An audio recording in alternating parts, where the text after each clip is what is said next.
Pessoal, hoje a minha entrevista é com uma liderança muito potente, uma pessoa muito importante em Niterói. A Bruna Benevides, que preside uma entidade que mudou a vida de muitas pessoas em Niterói, que é o GDN, o Grupo Diversidade Niterói. E a Bruna tem uma linda história de lutas e de conquistas, onde ela abriu caminho para muitas outras pessoas que também se organizam e lutam a favor de uma sociedade justa e democrática. Bruna, obrigado por estar aqui no nosso caixote, nossa entrevista. E eu queria começar falando um pouco dessa tua vinda para Niterói, a relação com a cidade, esse início de militância com o GDN, presidir a entidade. Como é essa relação de Bruna, Niterói e GDN? Como é que você vê essa articulação importante, potente, que a gente vai falar muito sobre tudo de bom que já produziu, né? Obrigada, Léo, pelo convite, pela equipe, cuidado, enfim, né, a possibilidade de a gente estar conversando. É sempre muito importante que você é uma referência na cidade, você é fundador do GDN, né? Então, na verdade, o que eu tenho feito a partir da minha chegada no Grupo Diversidade de Niterói é dar continuidade a uma luta que já existia. Então, nada do que a gente está vendo aqui surgiu de uma hora para outra, né? São 20 anos de atuação na cidade que tem transformado a realidade das pessoas LGBTQIA+, de Niterói, mas também tem ensinado, de certa forma, a partir de bons exemplos, de conquistas, de articulação política e de diálogos intersetoriais, como que se faz política. Eu acho que a gente está vivendo um momento hoje em que as pessoas acreditam que pessoas LGBTQIA+, só sabem discutir direitos de pessoas LGBTQIA+.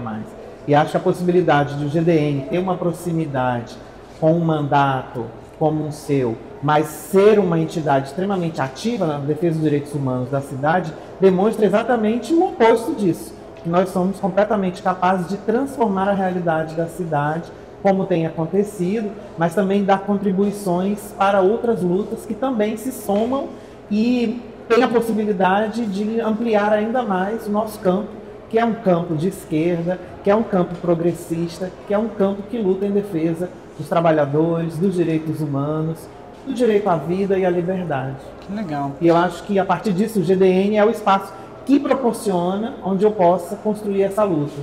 Então eu me constituo em Niterói, no primeiro momento não como uma agente política, mas logo a partir do momento que eu identifiquei que haviam violações dos meus direitos sendo colocadas, e quando eu vou em busca de reparação para essas violações que aconteciam contra mim, eu me deparo com uma luta que já acontecia. E aí eu deixo de me ver quanto uma pessoa que estava sendo perseguida ou que era a escolhida para poder ter esse direito violado e descubro que havia uma estrutura, que há uma estrutura que viola direitos, que tenta institucionalizar a negação de direitos, que tenta perseguir, criminalizar, marginalizar. E, obviamente, a gente tem a possibilidade de uma instituição tão fortalecida e consolidada, reconhecida nacionalmente, mas também na própria cidade, a possibilidade de mudar toda essa estrutura com uma interlocução em todos os níveis,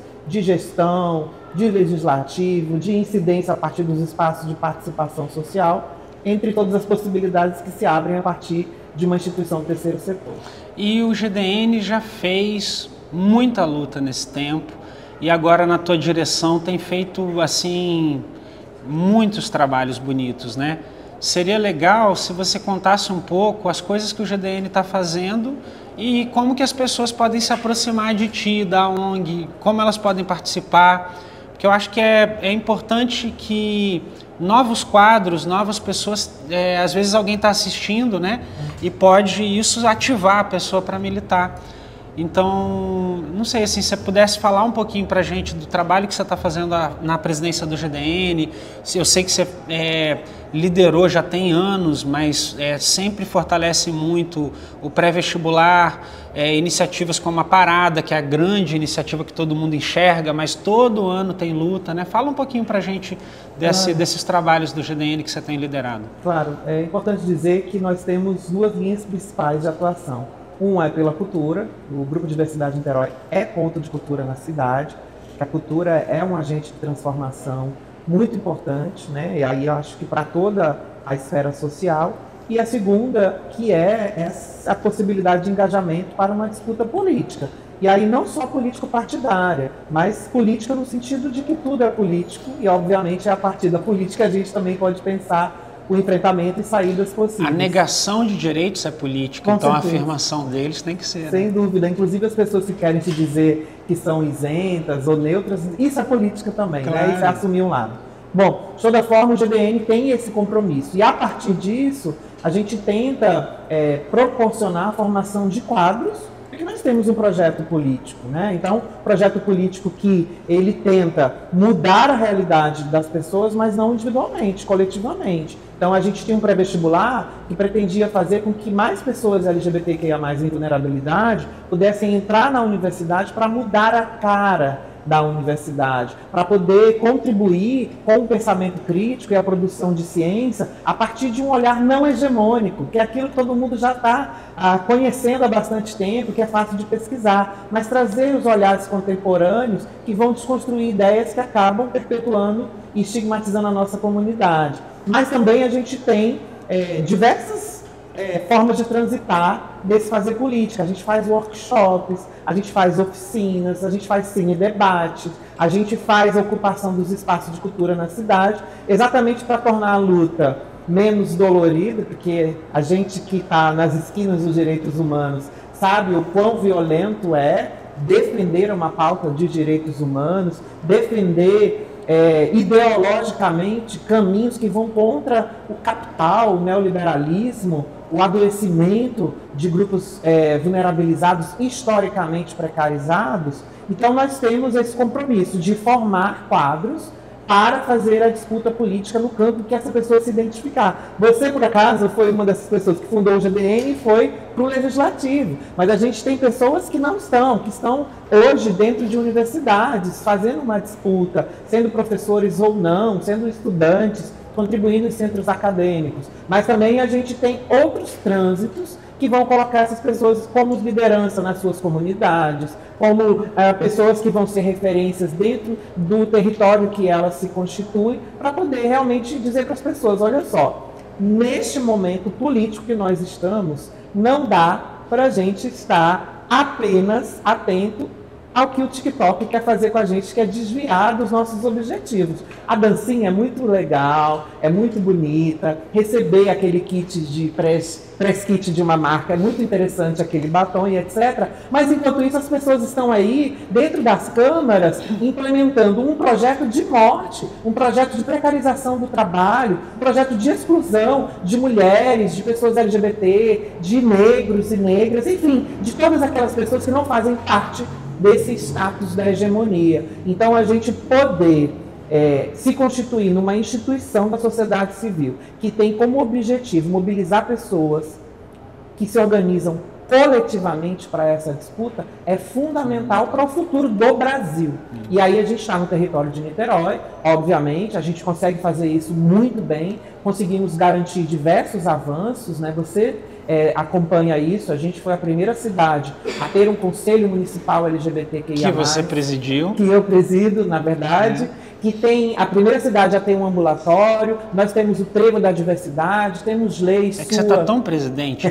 Você é presidenta do GDN, da ANTRA agora, a gente vai falar disso, e do Conselho também. Né? Pois é, e aí a gente tem o Trevo da Diversidade, antes mesmo dessa discussão do plano de educação, já tinha uma lei sua sobre a diversidade nas escolas, entre tantas outras, e tudo isso é fruto de um projeto que surge dentro do GDN. Eu sou uma beneficiária direta deste projeto. Se hoje eu sou, 10 anos depois da minha chegada no GDN, uma liderança reconhecida nacionalmente, é porque a minha instituição de base me constituiu com uma consciência política capaz de fazer essa disputa de narrativa. Porque a gente muda a lei, a gente apresenta projeto, a gente destina emenda, a gente consegue fazer um monte de coisa. Mas mudar a mentalidade das pessoas é só através disso que a gente está fazendo. E eu acho que é isso que a gente tem como desafio neste momento, né? É encantar as pessoas para um diálogo que elas pelo menos tenham empatia para ti. Porque eu acho que a polarização, Léo, o que ela fez, sobretudo, foi dividir entre inimigos e não e aquelas pessoas que são do clubinho. E eu acho que este é um problema que a gente precisa resolver enquanto campo progressista, que tem sempre um olhar muito mais focado na educação, na transformação social, no intelecto. Não que o lado de lá seja burro, não é isso. Mas é porque nós temos um foco principal em transformar o coração das pessoas. E não queremos desafiar a ciência, mandar ninguém tomar cloroquina, né? Também isso ajuda, né? Não estamos contra a universidade. Né? Isso faz parte da ética da nossa atuação, exato, né? E eu acho que o principal é dizer para as pessoas que a gente pode discordar. Eu acho que isso aparece muitas vezes na Câmara, né? A gente pode e deve discordar das nossas ideias, mas isso não pode nos colocar como inimigos mortais. Que eu devo ser retirada de um espaço pelo fato de ser uma travesti, exatamente, ou que você deve ser destratado por ser comunista. Enfim, eu acho que o que falta para a gente resgatar para as pessoas, muito mais do que elas precisam se engajar na política, e eu acho que isso é um compromisso, é dizer que o que a gente faz não ameaça a vida delas. Pelo contrário, mesmo elas não se dando conta, vai beneficiar o bem-estar de todas as pessoas. Você acabou de falar que a produção científica, quando tem diversidade na base, vai gerar resultados que depois a aplicação vai ajudar todo mundo, né? Com certeza. Se uma universidade é mais diversa, ela é mais inteligente, produz mais ciência e conhecimento, que no final vai beneficiar a própria sociedade. Agora, eu queria falar também, Bruna, você entrou um pouco nisso, eu vou até trocar a ordem assim, porque eu queria falar disso, você falou uma coisa muito importante.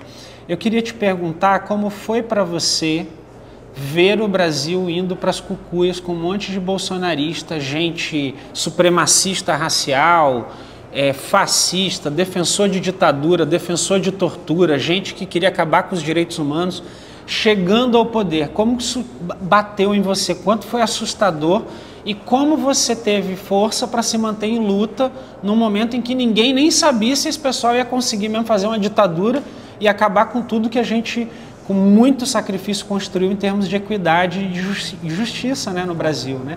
De onde você tirou força? Você ficou assustada? Eu fiquei. Como foi isso para você? Foi todo um processo para mim de reafirmação das minhas crenças, lutar contra essa gente quando eles tinham as armas, né?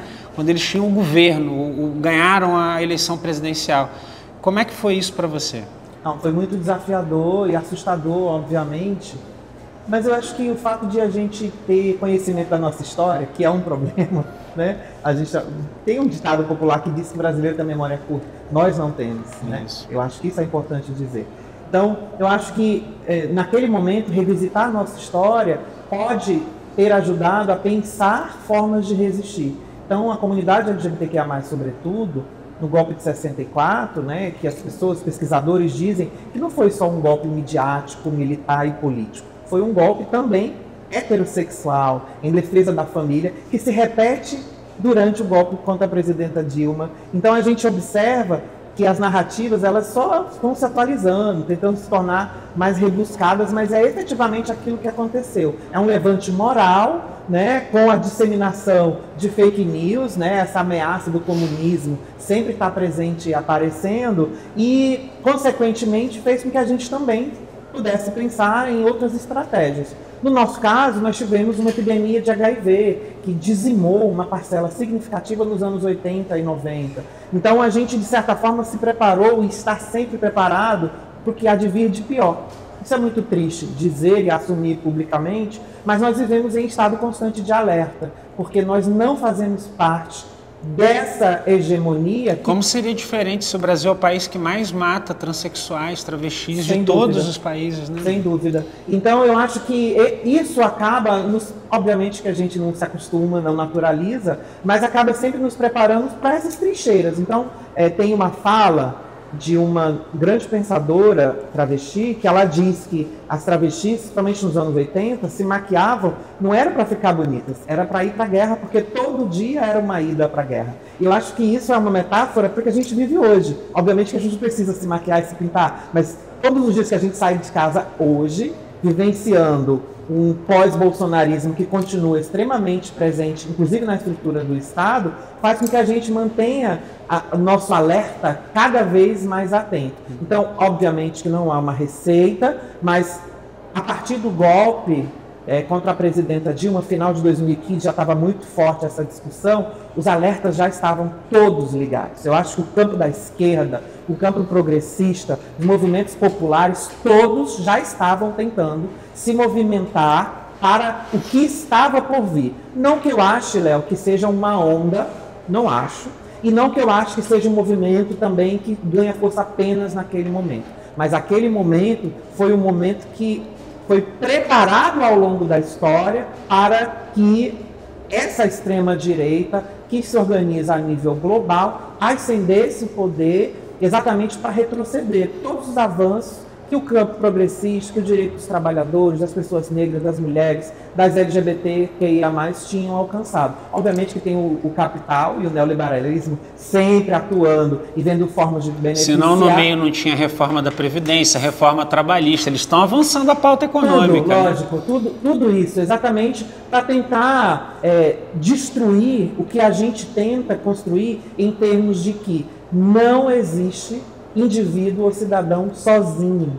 Nós não defendemos a propriedade privada exatamente por isso. Porque eu, sendo uma travesti, a minha identidade não é só o meu gênero. A minha identidade é o espaço social que eu ocupo, é a minha ideologia política, são as pessoas que transitam comigo, é quando eu sou uma consumidora, quando eu sou uma trabalhadora, quando eu sou uma filha. Então, todas essas faces vão me constituir enquanto identidade, enquanto pessoa. E eu acho que a gente muitas vezes tem o desafio de fazer as pessoas entenderem que eu só sou uma Bruna politizada, política, pensadora, enfim, que está envolvida com política porque nós temos um projeto que é coletivo.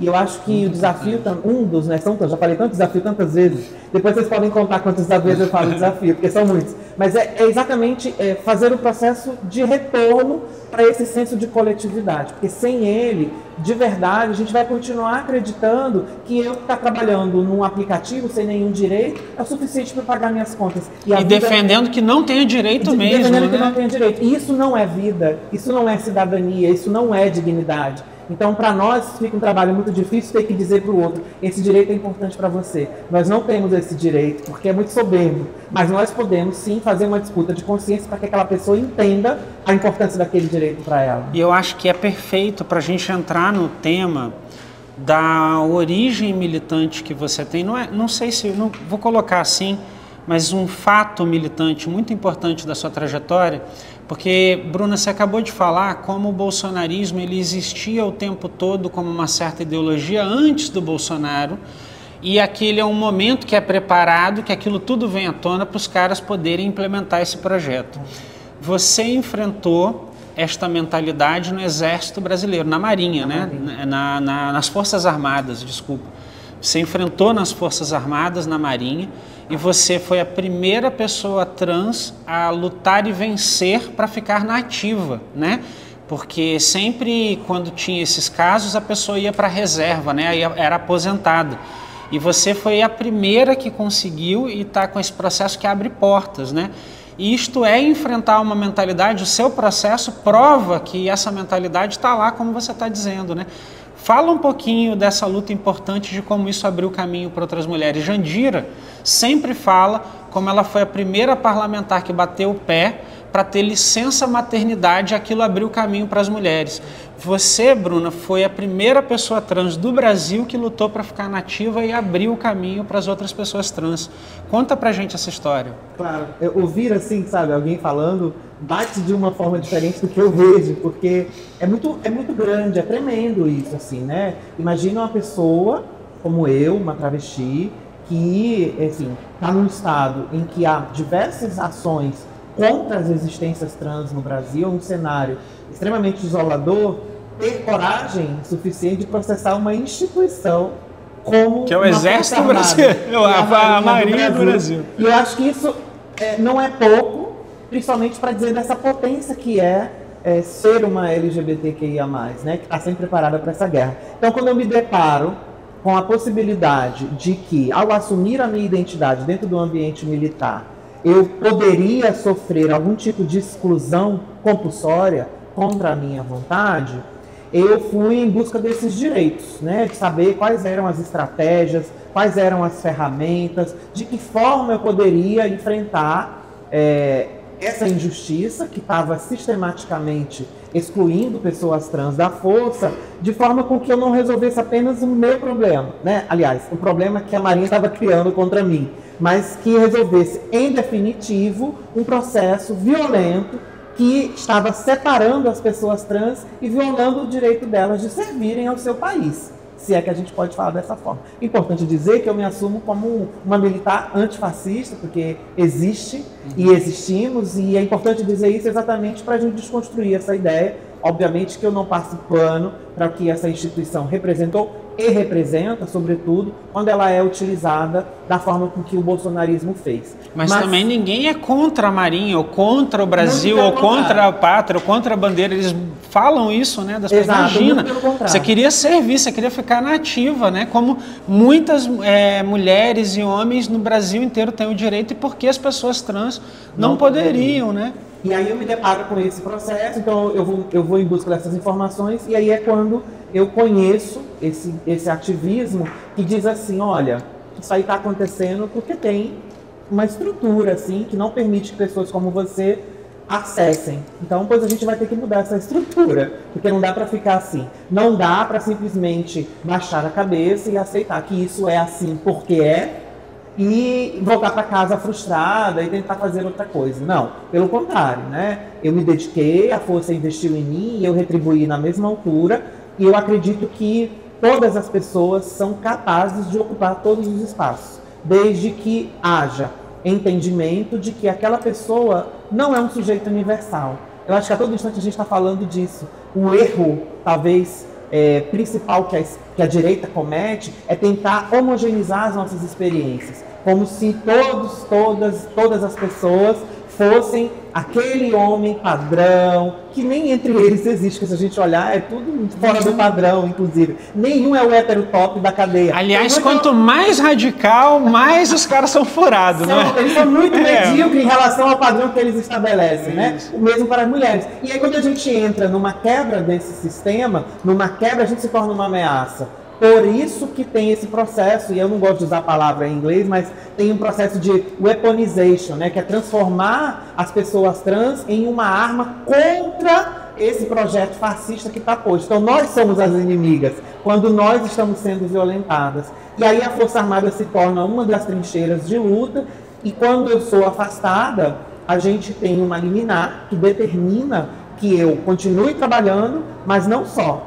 E aí onde entra o legado, que é determinado que a Marinha pare e interrompa o fluxo de exclusão de pessoas trans. O que é histórico no Brasil. O que é histórico, e é uma grande transformação a partir disso, que promoveu... Se você tivesse parado de militar, você já tinha feito uma coisa incrível. Né? Mas aí é claro que vamos fazer mais. Encontrei um monte de gente que está aí na esquerda, um monte de gente que está fazendo um monte de coisa, que está mudando outras trincheiras que tem, são muitas, né? O Brasil é muito desigual, o Brasil é muito violento, e é contra isso que a gente luta. Então a possibilidade de eu tentar, e aí a estratégia militar, né? Usar a estratégia militar, no meu caso, que obteve êxito, eu poderia ampliar isso para outras frentes de luta, obviamente, que poderia potencializar algo que já acontecia, né? Se a gente for olhar, sempre houveram resistências, desde os povos originários, sempre foi sobre isso. E né? Com isso, Bruna, tornar a Marinha do Brasil melhor,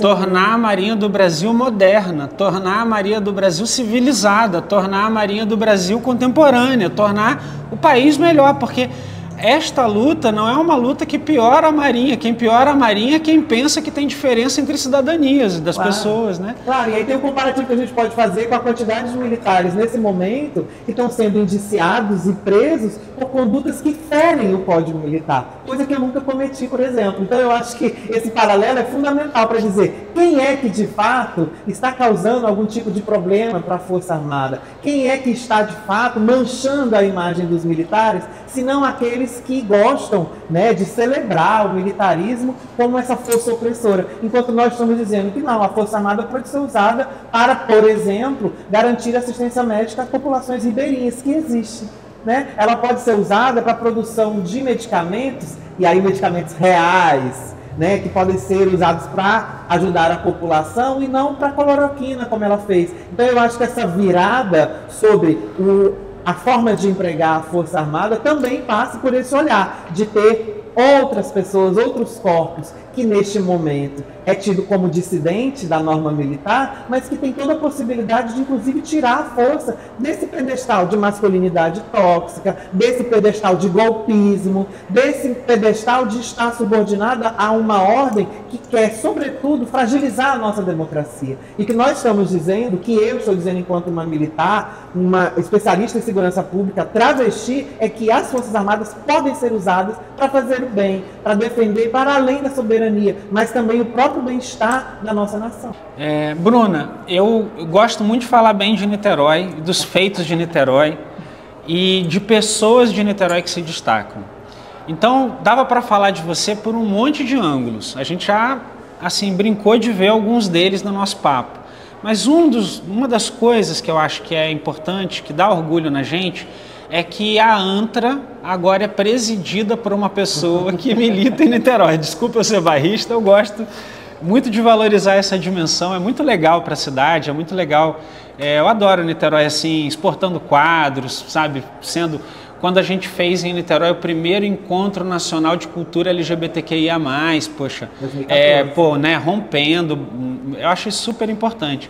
E você foi eleita recentemente, né, como a presidenta da entidade que é a mais importante em defesa dos direitos das pessoas trans.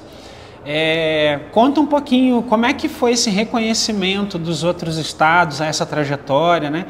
E um pouquinho da ANTRA, assim, esse momento novo que você está presidindo essa entidade tão importante. Claro, é um desafio gigantesco, né? Que é uma instituição nacional, reconhecida internacionalmente, então a cobrança ela é muito maior, mas ao mesmo tempo também eu fui sendo preparada para isso, né? Então é parte do projeto político do Grupo Diversidade em Niterói formar quadros para que a gente possa ir ocupando. Eu até mencionei sobre isso.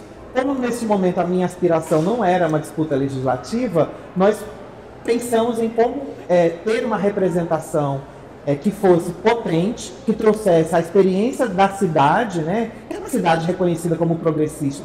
A única cidade onde o Bolsonaro não venceu no estado do Rio de Janeiro, né? Então eu acho que a gente tem isso de gostar de Niterói. Embora eu não tenha nascido aqui, mas eu gosto de Niterói. Eu vibro com as conquistas de Niterói. E aí, a partir disso, a gente vai tentando ocupar e projetar a nossa forma de trabalhar em Niterói para o estado, mas também a nível nacional. Então a ANTRA é uma instituição que surge em 1993. Então são 31 anos de atuação ininterrupta, é a maior instituição de luta pelos direitos trans no Brasil, que está na América Latina, com um impacto de projetos e conquistas que têm mudado a realidade das pessoas trans. Se hoje as pessoas trans podem retificar os seus documentos diretamente no cartório, foi porque lá em 2009, 2010, a ANTRA oficiou a PGR para que fosse movida uma ação para corrigir essa injustiça.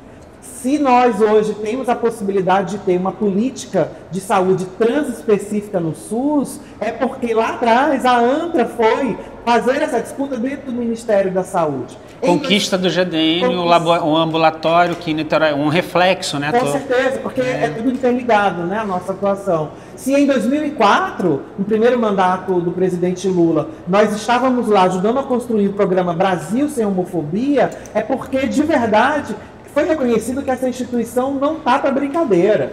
Então eu acho que se hoje nós temos no Brasil um dos países mais avançados na garantia dos direitos da comunidade trans, e isso é fato notório, nós somos o terceiro país, é fruto dessa luta que a ANTRA inicia, que ela é a primeira instituição trans, mas também acena para os desafios que nós temos ante ao recrudescimento aí de uma transfobia que é convertida na pauta prioritária de uma agenda política da extrema-direita, né? Hoje, a extrema-direita não teria a ascensão e a possibilidade de ter uma presença constante nas redes sociais se não fosse a partir de casos de transfobia, de falas transfóbicas, de incentivo à discriminação e, sobretudo, à criminalização das pessoas trans. Tenta tirar todos os vídeos dos deputados bolsonaristas ou dos vereadores bolsonaristas que atacam pessoas trans, o que sobraria? Então, pouco seguidor. Muito pouco.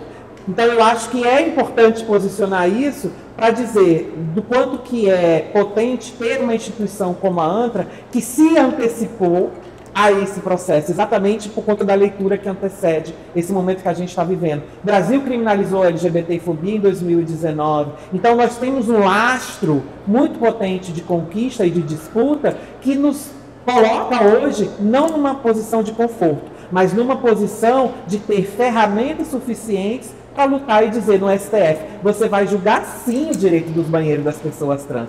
Neste momento, o STF se absteve, não quis julgar o mérito, né? Ele decidiu não julgar. Nós entramos com mais 5 novas ADPFs e vamos entrar com mais 20 se for preciso, porque não há a menor possibilidade de reconstruir o Brasil ou de construir uma democracia sem a participação efetiva das pessoas LGBTQIA+. E eu acho que essa estratégia que é de guerra, eu acho que a Maria me ajuda muito nisso, coloca a gente nessa trincheira de dizer assim, cara, assim, esquerda, movimento negro, movimento de mulheres, a gente está aqui ganhando e conquistando um monte de coisa, mesmo sendo o grupo mais precarizado e que enfrenta as piores violências. A gente tem muito para contribuir. Então, nos chamar de identitários, no sentido de esvaziar o debate ou de afastar a nossa luta, colocando como antagônico, é um erro. Claro. E aí eu queria te perguntar sobre isso. Como que a gente pode pensar, Léo, no campo progressista, mas sobretudo, né, você é comunista, como que a gente pode fazer um diálogo entre nossos pares, no sentido de desmistificar essa ideia de que a luta LGBTQIA+, atrapalha a luta pela reforma agrária, a luta dos trabalhadores, a revolução que a gente quer fazer. Que revolução é essa onde eu não caio, por exemplo, a partir do exemplo que a gente está dizendo tudo que a gente construiu? De lutas super legítimas, né, que são sensatas. Agora eu joguei uma pergunta difícil. Mas aí ficou essa pergunta para você responder. Não, eu vou... E na prática eu acho que você já faz isso. Agora, porque esse é um desafio que a gente tem. Isso. É de fazer um diálogo dentro do campo progressista de esquerda sobre a importância de não tentarem impedir que a luta das LGBTs seja posicionada como importante por dizerem que nós somos identitários. Como que a gente pode pensar em fazer isso? Eu acho que é fazendo uma atuação vinculada a essas outras causas, como você naturalmente fez nessa conversa. Eu acho que se alguém, por exemplo, ninguém da esquerda poderia chamar essa conversa de uma conversa identitária. Você falou dos trabalhadores, você falou do destino nacional, você falou de papel de forças armadas, de defesa da democracia, você falou de defesa dos trabalhadores, você falou da agenda econômica do bolsonarismo, de como essas forças... você fez uma leitura de conjuntura. Então, eu acho que é responder fazendo, porque isso é uma forma de olhar para o movimento LGBTQIA+, que comete o erro de esquecer-se que são trabalhadoras e trabalhadores. Comete o erro de esquecer-se que, embora com especificidades e com lutas que são específicas, assim fez todo o movimento de esquerda aderindo amplamente à luta das mulheres, à União Soviética, os países comunistas, e não haveria nenhuma razão de tratar diferente todas as outras lutas que constituem a própria carne, a própria essência do que é ser trabalhador. Ser trabalhador no Brasil não tem como dissociar de ser pessoa negra, porque mais da metade dos trabalhadores do Brasil, você não consegue defender os trabalhadores do Brasil não denunciar o racismo. Então, denunciar as injustiças, militar contra elas é fundamental para que a gente possa, de fato, ter uma mudança social e econômica. Eu fico imaginando o contrário, onde a gente teria uma mudança econômica sem ter uma mudança social e política, onde a gente tem que discutir esses temas todos, né? Então eu acho que é fazendo, é militando, é reafirmando esses compromissos. Eu me sinto muito bem em ser um vereador comunista e ter uma atuação dedicada, próxima, vinculada às questões LGBTQIA+. Eu não sei quem vê a contradição disso, que me explique, né? Porque, na verdade, a pergunta que parece difícil, ela, na verdade, é só quem inventou ela que fez ela ser difícil, porque sempre foi assim, as lutas do povo são entrelaçadas, né? Eu queria, assim, a gente já falou, eu acho que a gente cobriu quase tudo, eu queria te falar um pouco do que você abordou, que você quase foi adivinhando a próxima pergunta. Você falou um pouco dessa questão da perspectiva da luta, né? Você abordou, quando você falou da ANTRA, você falou daquilo que já estava conquistado e daquilo que a gente ainda vai conquistar, essa dimensão do momento. A gente teve a primeira marcha nacional, né, organizada pelas pessoas trans, e a gente vive um momento do novo governo do Lula em condições diferentes, mais difíceis, tem o bolsonarismo, a gente compreende, mas o que você vê de perspectiva na luta? O que você acha que vai acontecer nessa quadra? O que o movimento está discutindo? O que a gente tem que avançar? Qual que você acha que é a melhor estratégia? Você falou muito da questão da estratégia, né? Qual é a tua visão sobre o futuro de curto, de médio prazo no Brasil e o que você acha que a gente tem que fazer para poder garantir esses direitos e melhorar a qualidade da luta? Olha, de verdade, eu não queria assumir publicamente uma posição pessimista, mas eu acho que vai piorar um pouco ainda antes de melhorar, né? Nós, pensando no período do golpe, sobretudo, eu gosto muito de analisar, porque o golpe foi no final de 2015, 2016, ele se consolidou. Para 2024 são quase 10 anos. Então, pessoas que hoje têm 18, elas tinham 8 naquele período. E elas adquiriram uma consciência política dentro de um cenário de devastação da democracia, de despolitização, de polarização, de exacerbação da violência, do racismo, da violência de gênero contra as mulheres, da LGBTfobia, mas de uma agenda econômica que privilegia as grandes empresas, o capital, e nesse meio tem o fundamentalismo religioso que também tem esse diálogo com o neoliberalismo, um não vive sem o outro. Então eu acho que nesse momento a gente está passando pelo platô de todo esse processo do bolsonarismo, né, de que se estabeleceu como uma força muito potente, que deve ser cultuada, que sobretudo encantou esta geração de jovens, que aí vai ter a ascensão de grupos neonazistas, vai ter a ascensão de incels na internet, da violência sistematicamente disseminada no ambiente virtual, e eu acho que é um cenário realmente de grande devastação. Nós já estamos vivendo em um cenário pós-apocalíptico em termos de política. Quem está achando que é uma onda que vai passar está muito enganado. A gente já está vivendo sob escombros. E aí eu acho que o desafio agora, sobretudo, é romper com as velhas práticas da política que entrega o poder para o capital, para os bancos, para os grandes conglomerados industriais, que de verdade só estão focados no lucro. E nisso entram as big techs também. Desculpem se eu pareço anti-internet, enfim, uma pessoa antiquada, mas eu acho que a internet ela se tornou talvez o maior espaço que pode fortalecer a extrema-direita. Nós, do campo progressista, não temos o mesmo alcance que perfis de direita têm. Nós não conseguimos financiar posts sobre temas do nosso dia a dia. Não é aceito pela plataforma. O algoritmo não favorece. Essas empresas têm um papel nisso. Elas têm um compromisso neoliberal com o pensamento da extrema-direita que o deputado do meu partido, Orlando, lá de São Paulo, que é um deputado negro, combativo do PCdoB, ele tem um projeto... Exato.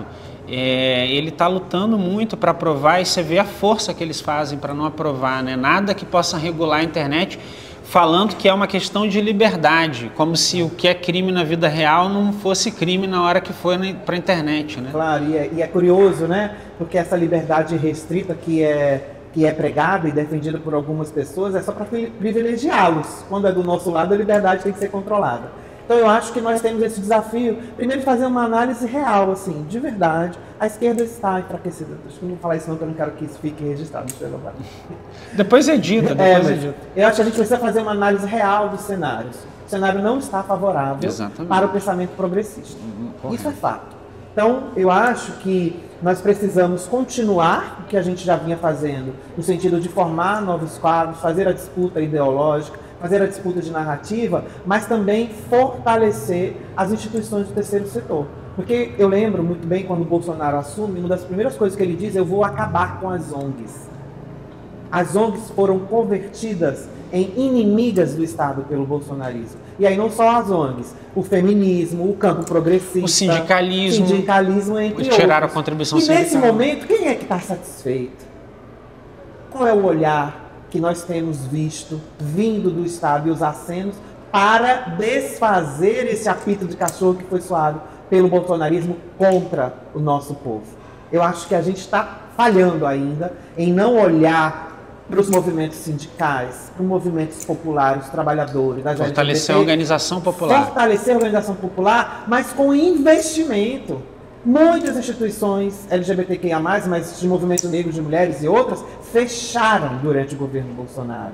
Muitos militantes e ativistas foram perdidos da nossa luta porque tiveram que ir trabalhar em um aplicativo para poder ter uma renda. Foram cooptados pelo capital porque militar não estava sendo suficiente para manter aquela pessoa viva, sendo capaz de pagar as suas contas. Então eu acho que hoje a prioridade máxima deveria ser o fortalecimento institucional da nossa luta popular. Porque nós somos o terceiro setor. Eu acho que às vezes esse debate se perde. Fica sempre setor privado, setor público. E aí o terceiro setor, as ONGs, estão se virando, tendo que vender sua força de trabalho para o capital, para iniciativas e editais das empresas privadas, que a gente não gostaria, que a gente entende que é responsabilidade do Estado promover o trabalho que nós fazemos em complemento ao que o Estado não consegue dar conta, mas por conta disso, muitas das nossas instituições estão fragilizadas.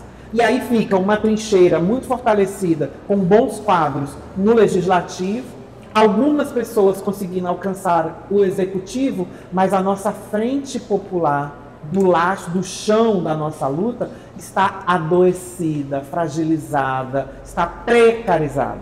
E aí como que a gente vai estar nas ruas, como as pessoas sempre falam? Eu acho curioso quando alguém diz assim, temos que voltar para a rua. A gente não saiu da rua. Isso. A gente não saiu da rua.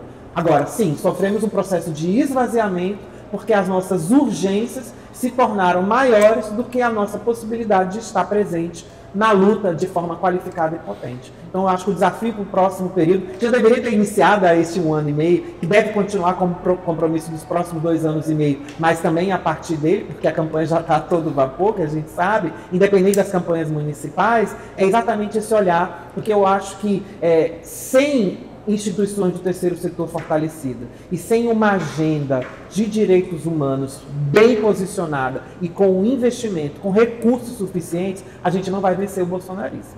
Isso, pelo menos, é a leitura que eu faço num contexto realmente muito ampliado, de que é só através da base, mas a partir do enfrentamento do que precariza a vida das pessoas. E o que precariza vai impactar nos direitos humanos dessa pessoa. Se essa pessoa não tem direitos humanos básicos, ela não vai se reconhecer enquanto parte dessa luta. Ela vai, pelo contrário, cair nessa armadilha, nesse conto de que somos antagônicos. Que a gente vai invadir a casa, que vai invadir o terreno daquela pessoa. Pelo contrário, a gente quer que as pessoas que demandam e necessitam tenham o seu lote de terra para poder produzir, enfim, viver, habitar e ter dignidade. Muito bom.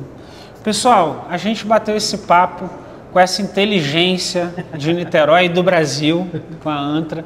Bruna Benevides, presidenta do GDN, conheçam o GDN, vou fazer propaganda aqui de Niterói, do GDN, conheçam a ANTRA, conheçam a luta LGBTQIA+, se você está assistindo, participe e que a gente possa fazer o Brasil ser conforme a gente sonha, democrático, justo e com espaço para todas, todos e todos. Valeu. Bruna, obrigado pela tua presença e pelo teu carinho nesse papo. Dá um beijo aí no pessoal para se despedir. Obrigada, Léo, obrigada, equipe. Dizer que é muito importante assim, a gente debater política em alto nível, porque geralmente a gente é levado a fazer debates chulos, né, nas câmaras legislativas, porque os nossos adversários têm um nível muito baixo. E eu acho que essas pessoas não estão empenhadas em mudar a realidade. Pelo contrário, elas querem manter a realidade que elas ajudaram a produzir. E eu acho que as pessoas poderem se engajar, sobretudo, então procurem instituições da sociedade civil que estão no teu território, e aí seja ela qual for, não precisa vir só para o movimento LGBT, você tem N possibilidades. Se você tem algum tipo de talento, ofereça o seu talento para essas instituições, seja ela qual for, seja religiosa ou não, seja de trabalho, seja de catadores, seja de sindicato, seja do movimento LGBTQIA+, nós sempre estaremos de braços abertos para receber, porque nós estamos todos os dias na trincheira dessa luta. E aproveito para convidar as pessoas para conhecerem o Grupo Diversidade Niterói, é uma instituição que atua há 20 anos, uma das mais antigas, que atua ininterruptamente no território, mas a Associação Nacional de Travestis e Transsexuais. Estou iniciando esse mandato com um grande desafio para os próximos 4 anos, mas espero que essa experiência dos 10 anos que me prepararam para este momento possa contribuir e dar continuidade, mas, sobretudo, buscar alcançar aquilo que as que me antecederam não conseguiram, mas também deixar preparado o terreno para as futuras gerações. Em breve teremos a nossa parada do orgulho LGBTQIA+, é uma coisa que todo mundo pergunta, mas a gente vai divulgar, sigam as nossas redes sociais e acompanhem a atuação dos mandatos, né? Sobretudo o mandato do Leonardo Giordano, que é um parceiro e que está sempre disposto a ouvir, a entender e a pedir ajuda também quando tem alguma dúvida, mas também para protocolar os projetos que a gente diz assim, esse projeto é importante porque vai impactar e vai resolver a vida das LGBTs. Então a vida e a luta das LGBTs não são antagônicas ao direito de ninguém. E isso precisa estar posto. Muito bom. Obrigado. Foi ótimo. Aê!